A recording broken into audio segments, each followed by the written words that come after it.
Okay, here's question 4, which is an applications of differential equations question. This is a biggie, so it's just this one question in this video. Okay, so a good model for air resistance is to say it's proportional to the square of the velocity.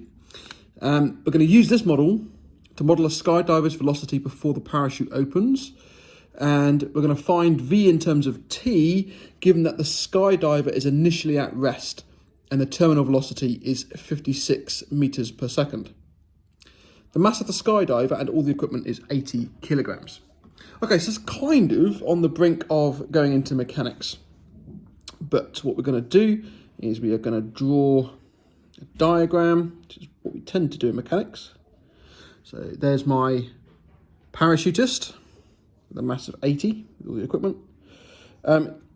He's going to have a weight downwards, which is going to be 80 times acceleration due to gravity, which is 9.8. We're going to have a resistance force, but we're going to say the model for air resistance is proportional to the square of the velocity. So proportional means it's going to have a multiplicative constant to the square of the velocity. So K times V squared, that's going to be the resistance force. It's travelling downwards with a speed of V, and we're going to say it's accelerating downwards as well. Okay, accelerating towards the Earth. Okay, so there's my diagram for the situation. Now what I'm going to do is I'm going to create a differential equation with this setup. And the way I'm going to do that is I'm going to use F equals ma. Okay, the Newton's second law result. So downwards is my positive direction. So the force in the positive direction, I've got 80 times 9.8.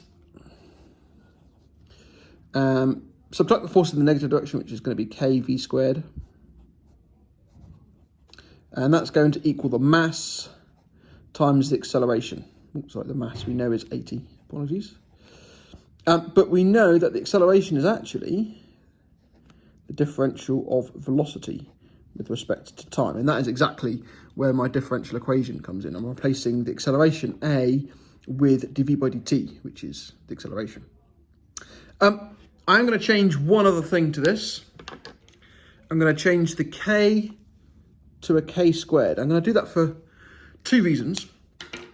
Number one, it just kind of emphasizes in the algebra that the coefficient of v squared is positive in that direction. So it makes sure that the resistance is acting in the correct direction, okay, opposite the motion. But primarily it's because this will then become what's called a difference of squares, which will make the algebra an awful lot easier. And I'll have k kicking around a lot as opposed to the square root of k. It would still work if I left it as k, but the algebra is a little bit neater if I have k squared. Okay, so 80 times 9.8. Let's get the calculator for that one.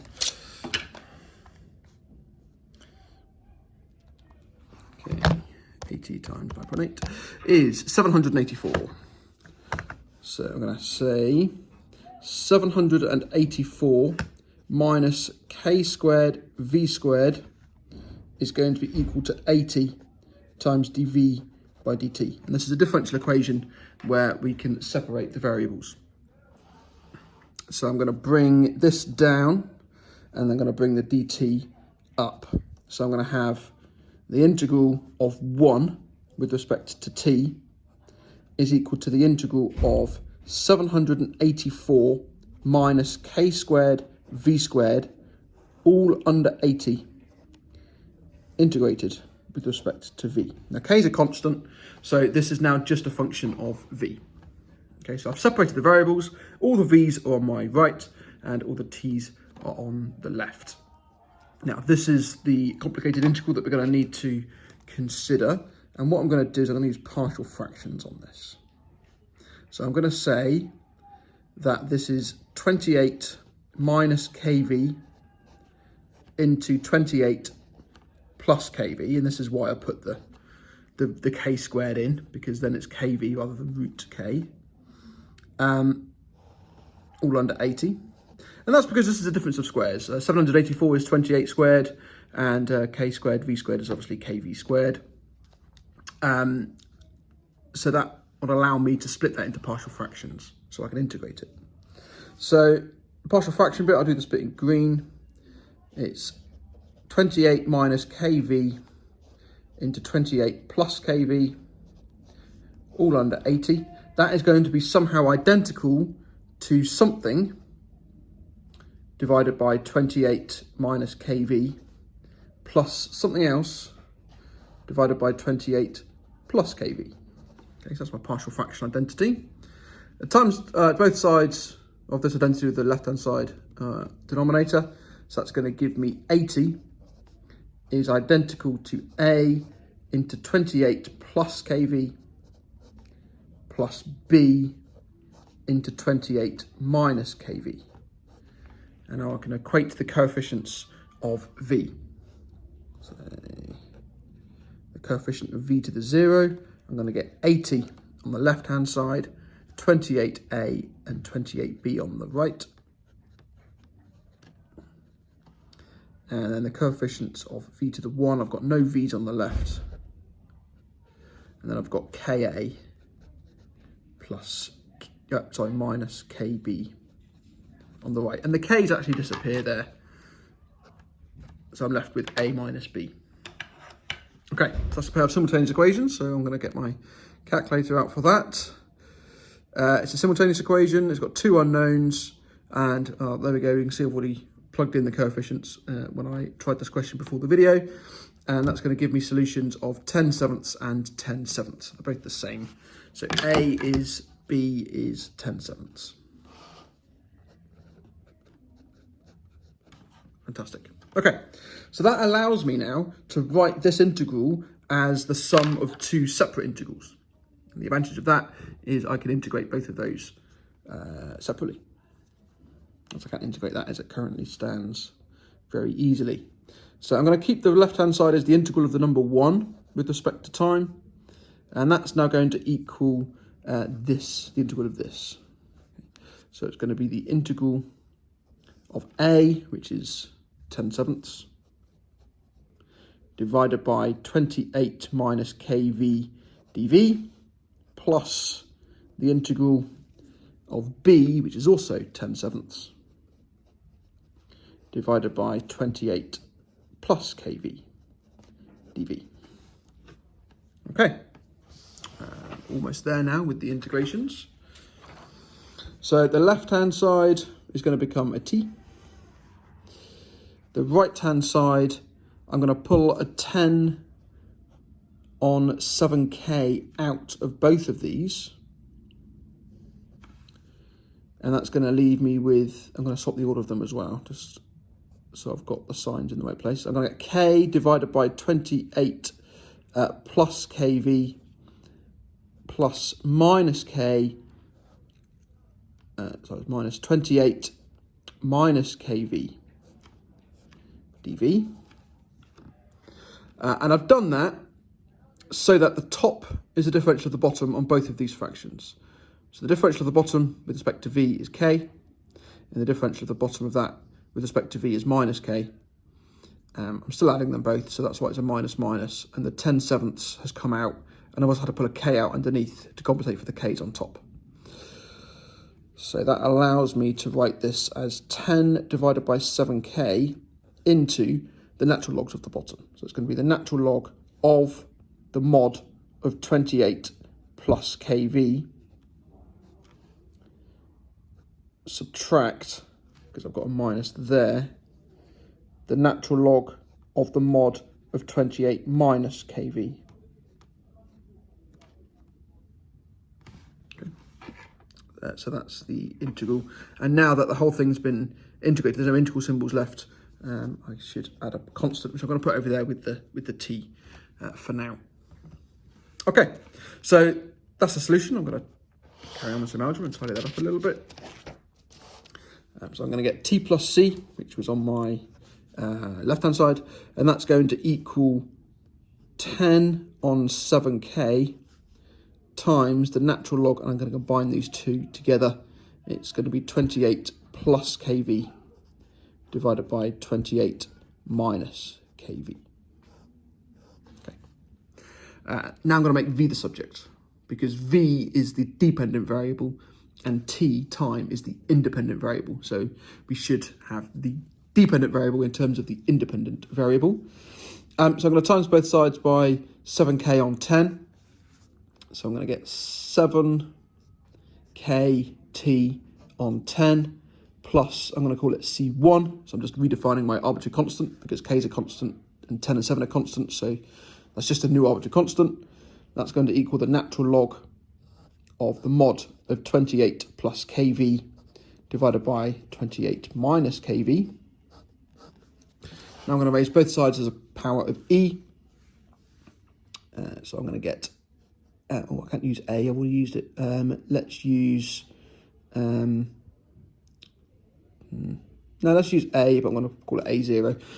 Because I've used partial fractions and I've used capital A already, I'm just reluctant to use a capital A here for an arbitrary constant. So I've called it a0.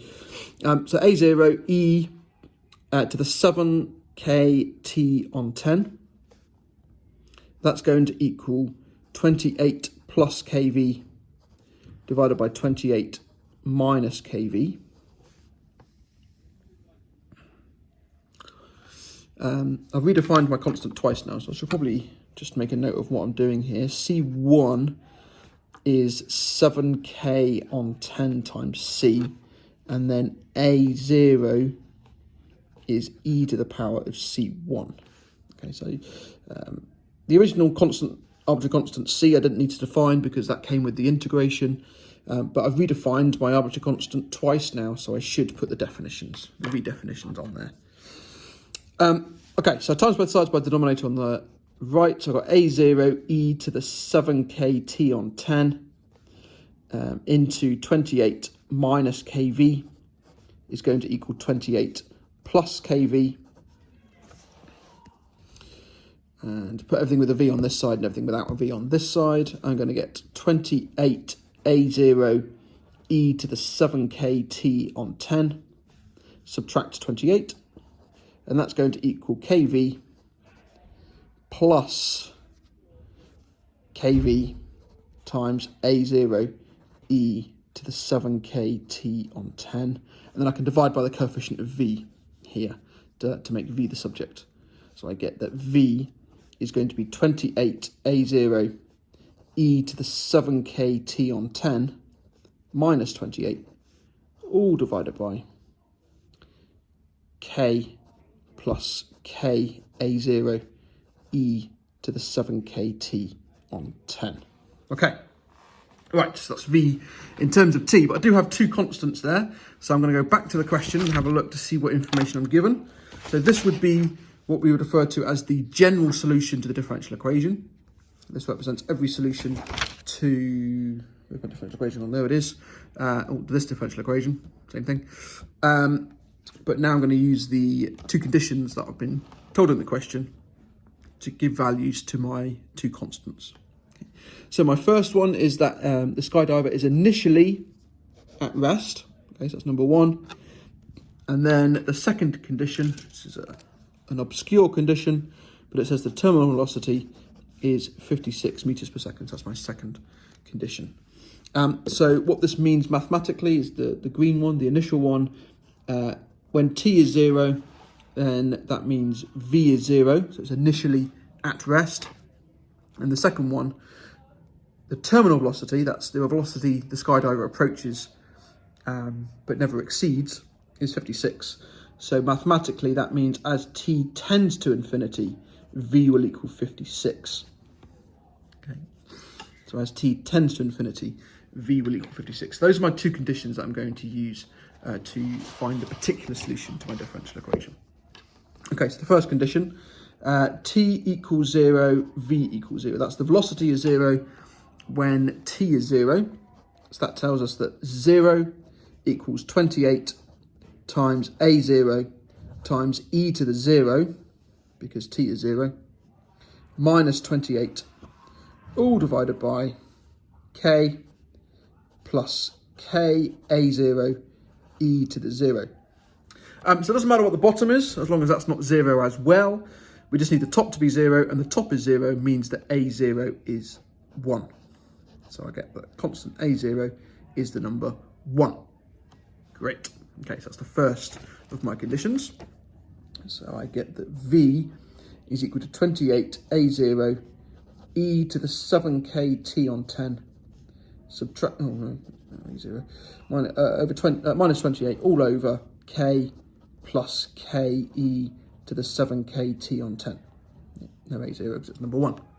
Okay, second condition. As t tends to infinity, v equals 56, or v tends to 56. So this implies that 56, okay, v is 56, is going to equal, now, as t tends to infinity, this thing here is going to tend towards that divided by that. And the reason why is because 28 is just a constant and k is just a constant. So as t gets really, really big, in the numerator, this term here will get really big really quickly because it's exponential for t, which means the 28 will be left behind. It will become negligible. It will become insignificant. And in the long term, as t tends to a really big number, we can just ignore it. The same thing happens on the bottom. We've got k plus ke to the 7kt on 10. Again, as t tends to infinity, this part of the denominator is going to get really, really big, leaving this one to nothing. It is negligible. It makes no difference as to what this value is. It will just disappear relative to what this term is doing. So we're left with just this term on the numerator and just this term on the denominator. And I've done that because now the e to the 7k on t, 7kt on 10 cancels top and bottom, and that equals 28 on k, which means k is a half. K is a half. Okay, so I've got my value of a0, I've got my value of k, so therefore I can state my solution as being v is equal to 28 times e to the 7k, which is a half, so 7 times a half, times t over 10, which is 14 on 10, 7 on 20, which is 0.35, so it's 0.35 t minus 28, all divided by k, which is 0.35, no it's not, k is a half, 0.5, plus 0.5 e to the 0.35 t. Again, I can neaten it up a little bit because I've got decimals within that, and I can pull out the half. So I'm going to times top and bottom by 2, pull out the 56, and that's going to leave me with 56 into e to the 0.35 t, subtract 1, all divided by e to the 0.35 t plus 1. And that's the answer. That's v in terms of t. That's what the velocity function will look like.